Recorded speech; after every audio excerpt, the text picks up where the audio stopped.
তিনি বলেন ওয়ালা ইয়াজনুন, তারা জিনা করে না, তাদের প্রেমিক প্রেমিকা নেই, তাদের গোপন কোনো সম্পর্ক নেই।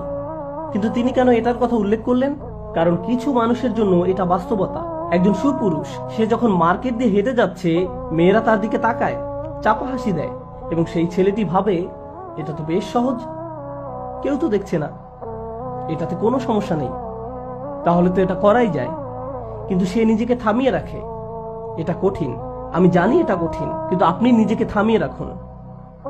মেয়েটা ভাবে ছেলেটা আমার দিকে তাকিয়ে আছে, সে নিশ্চয়ই ভাবছে আমি কতটা সুন্দর, সে এটা নিয়ে আনন্দ পায়।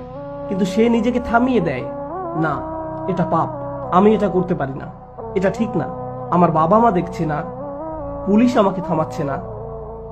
এর মানে এই না যে এটা ভালো। ওয়ালা ইয়াজনুন, তারা এসব থেকে বিরত থাকে।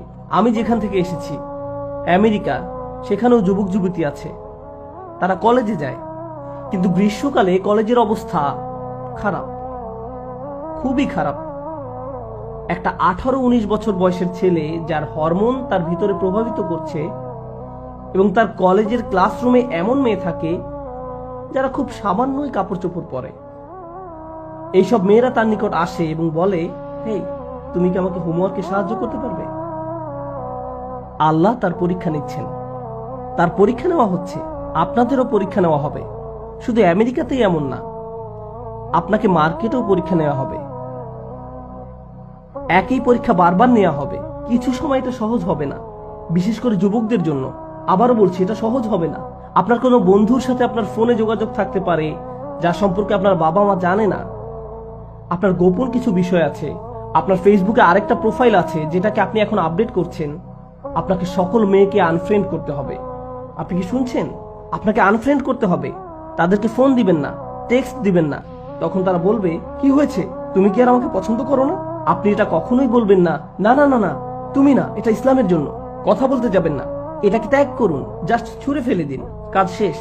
আর না, মেয়েরা, আপনারা যদি এতে জড়িয়ে যান, থামুন, নিজেদেরকে থামান। এটা এমন কিছু না যে আপনার বাবা মা এসে আপনাকে বোঝাবে। যখন আপনার যুবক বয়স, আপনার হরমোন কাজ করা শুরু করে, আপনার বয়সন্ধিকাল পার হতে থাকে এবং আপনি বিপরীত লিঙ্গের প্রতি আকৃষ্ট হতে থাকেন, তখন ইসলামের দৃষ্টিতে আপনি প্রাপ্তবয়স্ক এবং আপনাকে আপনার সিদ্ধান্ত নিতে হবে।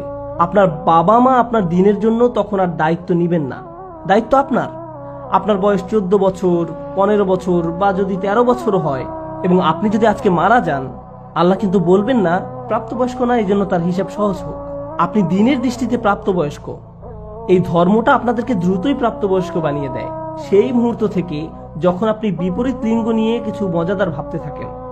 আল্লাহ আপনাকে পরীক্ষা করবেন একজন 50 বছর বা 30 বছরের বয়স্ক মানুষের মতো। আপনি তাদেরই মতো। নিজেকে সর্বোচ্চ শিখরে ভাবতে শিখুন, নিজেকে শিশু ভাববেন না। আপনি একজন প্রাপ্তবয়স্ক মানুষ। ওয়ালা ইয়াজনুন।